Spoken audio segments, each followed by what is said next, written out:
Sonia Singh desire cooking classes में सबसे पहले मैं अपने 1000 सब्सक्राइबर को थैंक्स करना चाहूंगी। और आज मैं आपके लिए बेकरी से रिलेटेड कुछ टिप्स लाई हूँ, क्योंकि काफी लोगों को केक बनाने में दिक्कत रहती है कि उनका केक बेक नहीं हो पाता या फिर उनके केक सिंक हो जाते हैं। तो इसमें छोटी छोटी बातें हैं जो हमें ध्यान रखनी पड़ती हैं।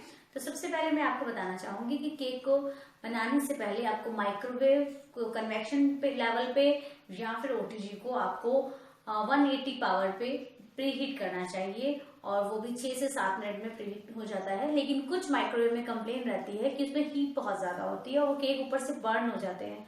तो उन माइक्रोवेव के लिए आपको प्रीहीट सिर्फ 120 पे ही करना चाहिए। इसके बाद आपको ये ध्यान रखना चाहिए कि टिन को अच्छे से ग्रीस करें। ऑयल से ग्रीस करने के बाद मैदा डस्ट कर लें, या फिर आप ब्राउन पेपर लगाना चाहते हैं तो वो लगाएं। और अगर आप उसको कन्वेक्शन पे बना रहे हैं, यानी कि माइक्रोवेव के कन्वेक्शन मोड पे बना रहे हैं, तो आप प्लीज लो रैक जरूर लगाइए, नहीं तो केक नीचे से कच्चा रह जाता है, क्योंकि हॉट एयर नीचे से क्रॉस नहीं हो पाती।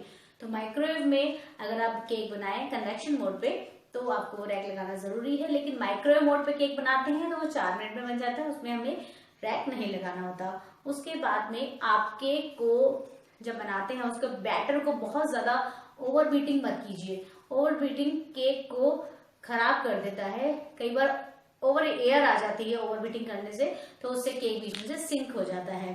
जब केक बेक हो जाए तो आप उसको 10 से 15 मिनट बाद केक को कवर करके रख दीजिए, ताकि उसकी अपर लेयर हार्ड नहीं हो। या तो क्लिंग फिल्म या फॉइल पेपर से या किसी नैपकिन से उसको कवर कर दीजिए, तो उसकी टॉप लेयर जो है वो हार्ड नहीं होगी। केक बनाते टाइम मेजरिंग कप और स्पून का जरूर प्रॉपर इस्तेमाल कीजिए। सोडा बहुत एक्सेस नहीं डालें, और साथ में सोडा पुराना ना हो, क्योंकि उसके कंटेंट्स लूज पड़ जाते हैं।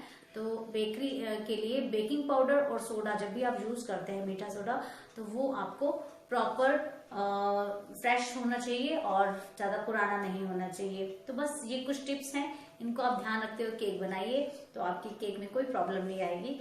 तो 1000 सब्सक्राइबर को मैं वापस से थैंक्स करना चाहती हूँ। और अगर आपको मेरी वीडियोस पसंद आए तो प्लीज लाइक कीजिए, सब्सक्राइब कीजिए और शेयर कीजिए। Thank you very much.